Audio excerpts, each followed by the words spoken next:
ಮೊದಲನೇದಾಗಿ ಎಲ್ಲರಿಗೂ ಗಣರಾಜ್ಯೋತ್ಸವ ಹಾರ್ದಿಕ ಶುಭಾಶಯಗಳು.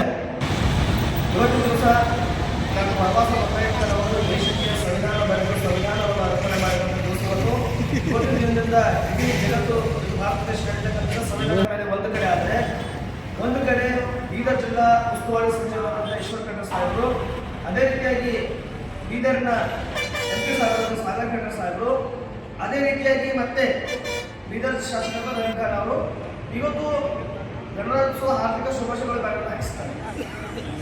ಆದರೂ ಕೂಡ ಅವ್ರು ಯಾವುದೇ ಒಂದು ಫ್ಲಾಕ್ಸ್ ಅಲ್ಲಿ ಡಾಕ್ಟರ್ ಬಾಬಾ ಸಾಹೇಬ್ ಅಂಬೇಡ್ಕರ್ ಅವರ ಫೋಟೋಗಳು ಕಣ್ಣಿಗೆ ಕಾಣ್ತಾನೆ ಇಲ್ಲ. ಅವರಿಗೆ ನಾವು ಒಂದನಿಸ್ತದೆ ಪದೇ ಪದೇ ಪದೇ ಪದೇ ಆಗ್ತಿರತಕ್ಕಂಥ ಸಮಯದಲ್ಲಿ ಏನು ನಾಲಿಗೆ ಮೇಲೆ ಬಾಬಾ ಸಾಹೇಬ್ ಇದ್ದಾರೆ, ಮನಸ್ಸಿನಲ್ಲಿ ಬಾಬಾ ಸಾಹೇಬ್ ಇದ್ದಾರ, ಅಥವಾ ಚುನಾವಣೆ ಬಂದಂಥ ಸಮಯದಲ್ಲಿ ಭಾರತ ದೇಶದ ಸಂವಿಧಾನ ಹಿಡ್ಕೊಂಡು ಎಲ್ಲ ಕಡೆ ಪ್ರಚಾರ ಮಾಡುತ್ತಾರೆ, ಎಲ್ಲವರು ಕೂಡ ಬಾಬಾ ಸಾಹೇಬ್ ಹೆಸರು ತಗೋತಾರೆ, ಜೈ ಭೀಮ್ ಅಂತಕ್ಕಂಥ ಒಂದು ಪದನ ಉಪಯೋಗ ಮಾಡ್ತಾರೆ. ಆದರೆ ಈ ಸಮಯದಲ್ಲಿ ಯಾಕೆ ಬಾಬಾ ಸಾಹೇಬ್ರನ್ನ ಫೋಟೋ ಹಾಕ್ತದೆ ಅನ್ನೋ ಪ್ರಶ್ನೆ. ಇನ್ನೊಂದೇನೆಂದರೆ ನಮ್ದಾಗಿರ್ಬೋದು ಅಥವಾ ಈ ರಾಜಕಾರಣಿಗಳು ಯಾವುದೇ ರೀತಿಯಾದಂಥ ವೈಯಕ್ತಿಕ ಜಗಳ ಇಲ್ಲ ಅಥವಾ ಅವರು ಇಲ್ಲ. ಇವಾಗ ನಾವು